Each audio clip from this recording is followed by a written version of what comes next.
A small favor that felt like the right thing.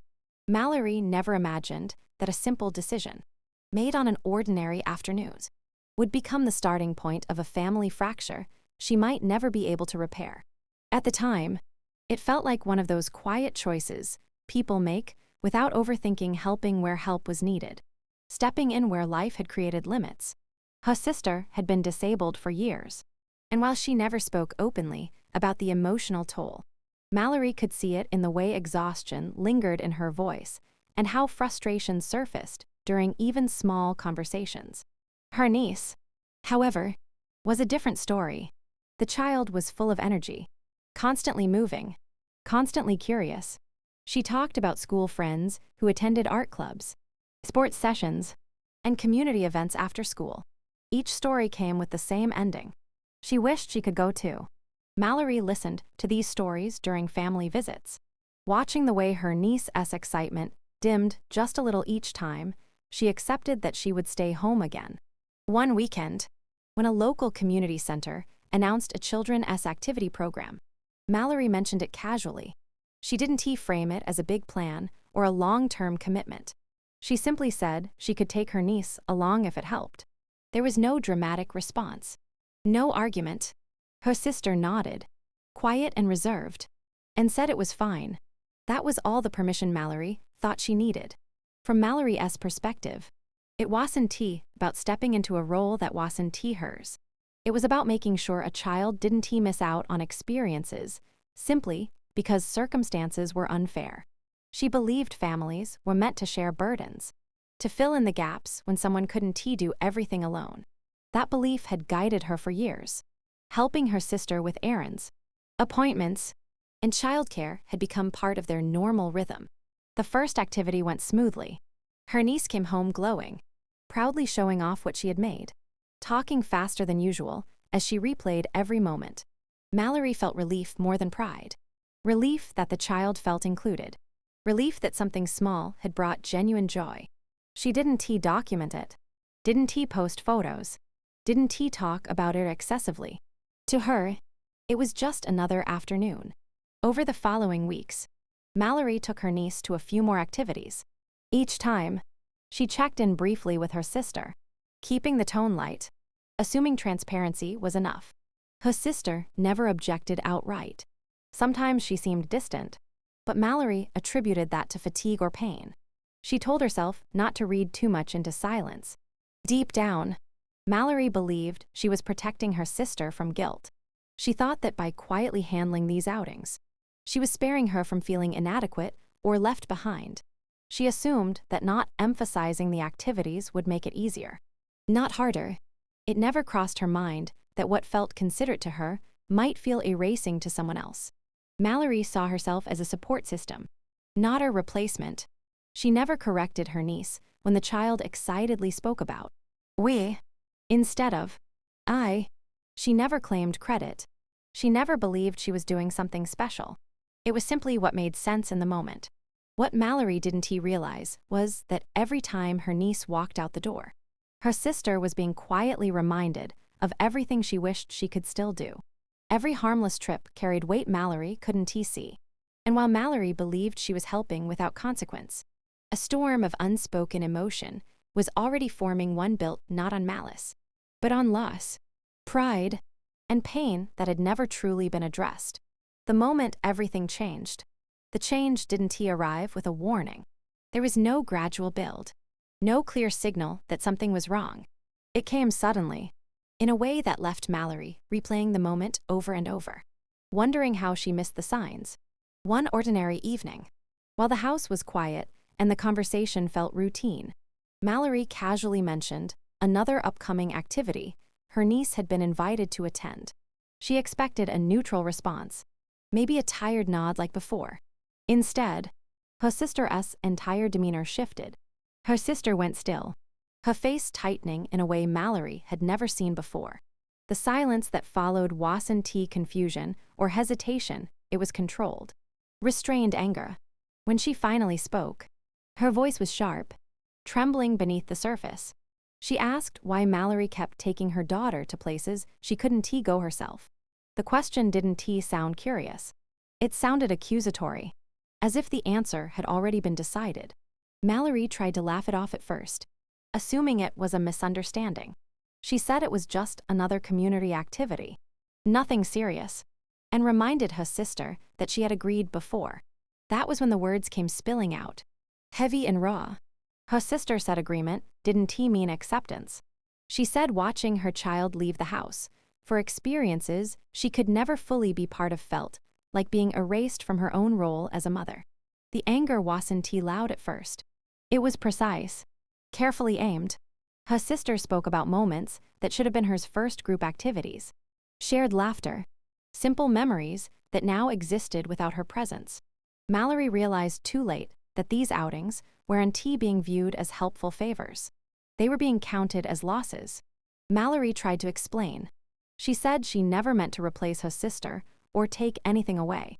She emphasized that the activities were for the child, not for her own satisfaction. But each sentence only seemed to deepen the wound. To her sister, every explanation sounded like justification, as if Mallory was defending a role she had no right to occupy.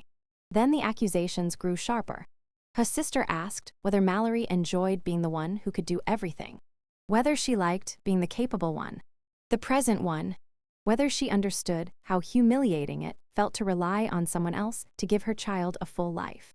The words landed hard, stripping Mallory of the confidence she had carried for weeks. What hurt Mallory most was the realization that this anger had been building silently. All the quiet nods, the short responses, the lack of objections had not been approval, they had been endurance. Her sister had been swallowing her feelings, letting them stack one on top of another, until they finally collapsed into resentment. The conversation spiraled quickly. What started as a single question turned into a release of years of bottled pain. Her sister spoke about her disability, about watching her world shrink while everyone else moved freely. She admitted that every time Mallory walked out the door with her daughter, it felt like proof that she was failing in ways she couldn't fix. Mallory stood there, stunned, realizing she had walked into a battle that had never really been about her. She wasn't facing anger born from malice, but from grief that had never found a safe place to land. Still, understanding didn't make the accusations hurt any less. By the time the conversation ended, nothing had been resolved. The air felt heavy, charged with words that couldn't be taken back. Mallory left that evening knowing something had shifted permanently. What once felt like shared responsibility had become a reminder of everything her sister had lost. And in that moment, Mallory understood that kindness, when mixed with unspoken pain, could turn into something dangerous, something capable of changing relationships in a single conversation.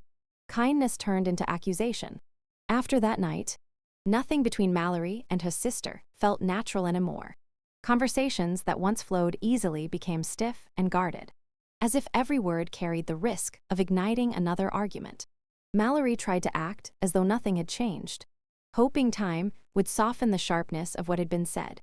Instead, the tension only deepened, spreading quietly into every interaction. Her sister no longer spoke directly about the activities, but the resentment surfaced in smaller, more cutting ways. Simple comments carried hidden meanings. A pause lasted too long. A glance felt loaded. Mallory sensed that she was being watched, measured, and silently judged for choices she no longer felt confident about making. Soon, the accusations stopped being private. Mallory began hearing from other family members, their voices uncertain, asking careful questions. Had she really been taking her niece everywhere without considering her sister's feelings? Did she understand how it looked? The stories being shared were no longer neutral. They had shifted shape, gaining sharper edges with each retelling. In her sister's version, Mallory wasn't helping. She was overstepping. She wasn't supporting. She was competing. The narrative painted her as someone eager to step into a role that didn't belong to her. Someone who enjoyed the praise that came with being the available adult.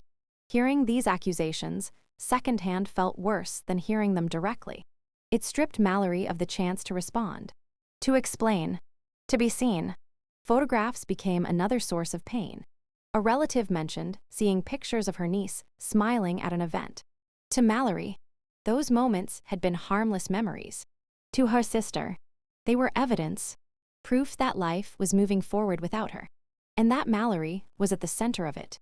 Each image reinforced the belief that Mallory was doing more than helping, she was replacing. Mallory tried to pull back. She stopped suggesting new activities.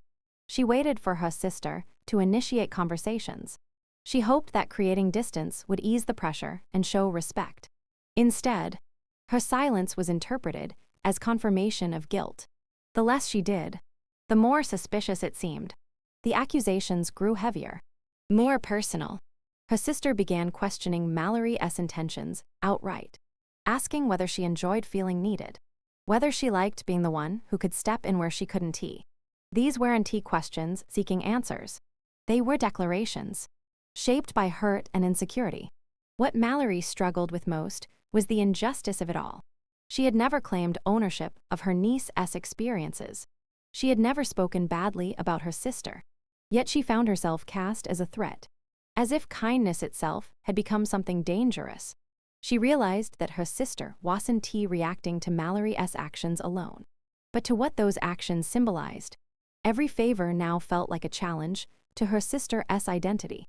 Every smile from her niece felt like a reminder of dependence. Mallory began to understand that when someone's sense of worth is fragile, even support can feel like an attack. The family atmosphere shifted completely. Gatherings became tense, filled with unspoken divisions. Mallory noticed how conversations stopped when she entered a room, how opinions formed before she spoke.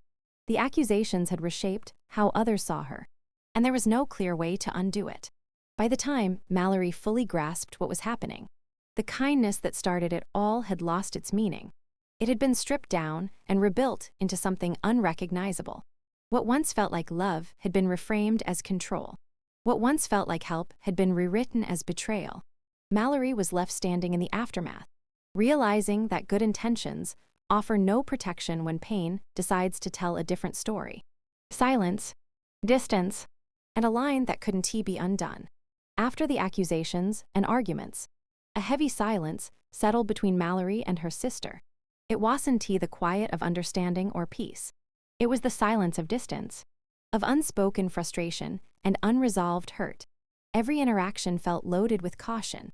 Even brief phone calls or casual texts were weighed down by the fear that a single word might trigger another confrontation.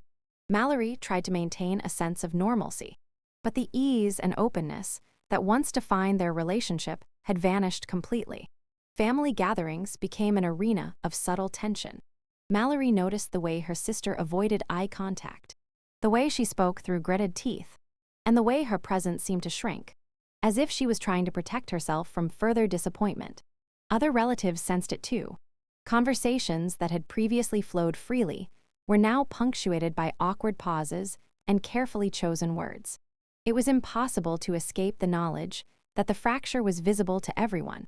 Mallory wrestled constantly with guilt and self-doubt. She replayed every decision she had made, wondering if she had misstepped at some point. Should she have asked for permission more formally? Should she have included her sister more directly? Even knowing it might have been physically difficult. Should she have refrained from taking her niece to the activities altogether, sacrificing her child's happiness to avoid conflict? Each option seemed to carry its own form of regret. Yet she also knew she had acted from a place of care. She had tried to do something positive for her niece, to create experiences that might have been otherwise unavailable. The knowledge that her intentions were pure offered little comfort in the face of the distance that now existed. Good intentions, she realized painfully, were not always enough to prevent misunderstanding or hurt. The more Mallory withdrew to avoid further conflict, the more estranged she felt from her sister. Text messages went unanswered or returned with short, clipped responses. Invitations that had once been routine stopped coming altogether. Even casual interactions were now charged with a tension that made Mallory feel as though she were walking on eggshells. It was as if every choice she made was being judged, every movement analyzed, every word weighed against some invisible standard.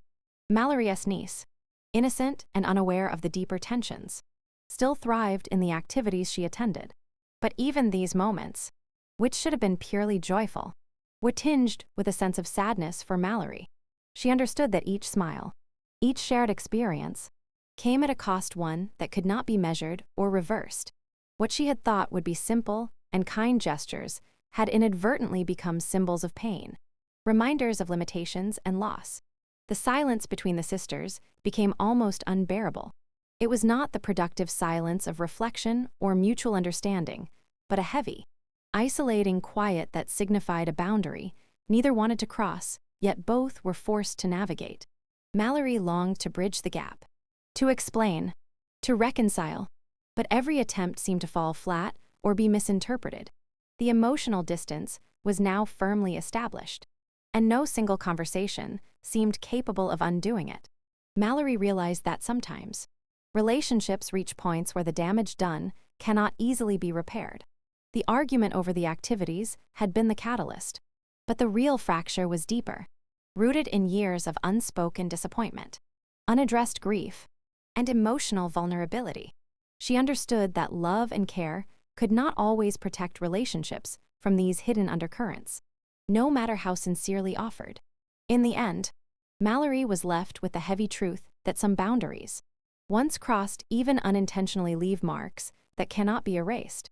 The warmth, trust, and ease that had once defined her connection with her sister were replaced with a cautious distance.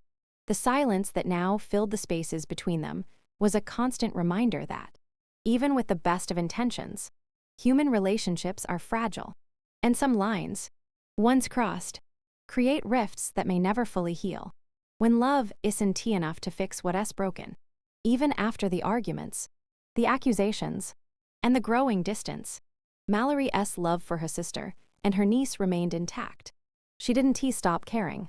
She didn't stop thinking about them, worrying about them, or hoping for a chance to repair the bond that had been damaged. Yet she also realized, painfully, that love alone cannot always mend what has been broken.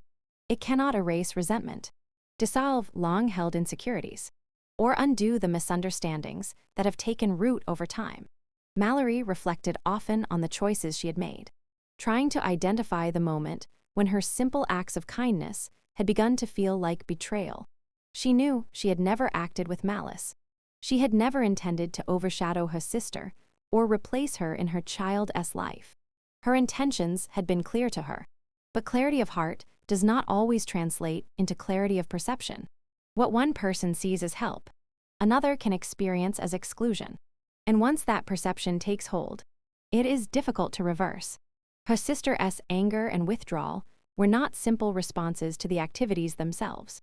They were expressions of deeper pain that had been accumulating for years, shaped by limitations, frustration, and the unspoken struggle of living with a disability in a world that often feels designed to leave you behind.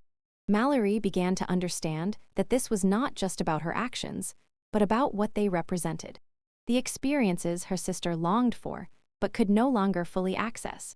Every trip to a community event, every smile shared by her niece, became a mirror reflecting the gaps in her sister's life, gaps that Mallory could not fill, no matter how hard she tried.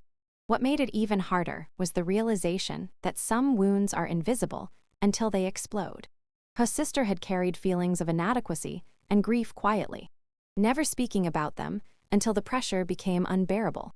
Mallory, acting from a place of love, had inadvertently stepped into that pressure point, becoming the focus of a pain she could neither prevent nor resolve. It was a painful lesson in the complexity of human emotions. Good intentions do not inoculate against misunderstanding, and love does not guarantee reconciliation. Mallory also saw the ripple effect on her niece, whose joy had become entangled with tension.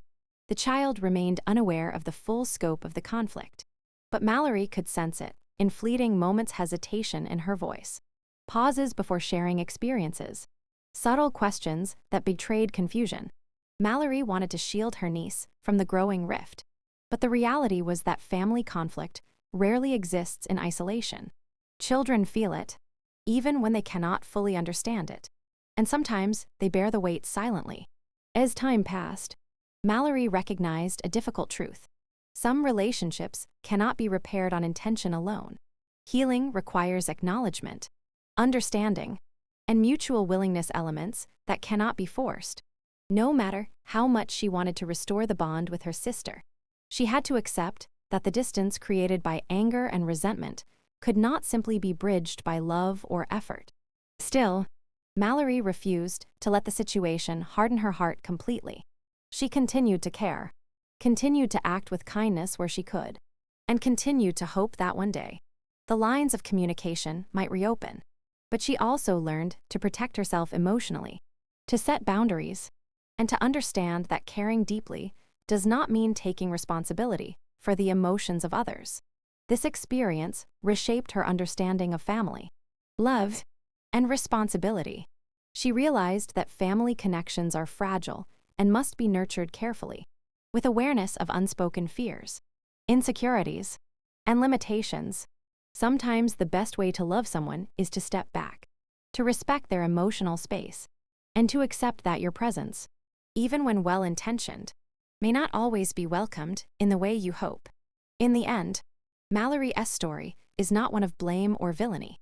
It is a story about human complexity, about how relationships are affected by pain, perception, and unmet needs. It is about learning that even the deepest love cannot always erase hurt or restore trust, and about finding the strength to continue loving without being consumed by the distance that may remain. She learned that love, while essential, is not always enough to fix what has been broken, and that sometimes the kindest act is to accept what cannot be changed while still caring from afar.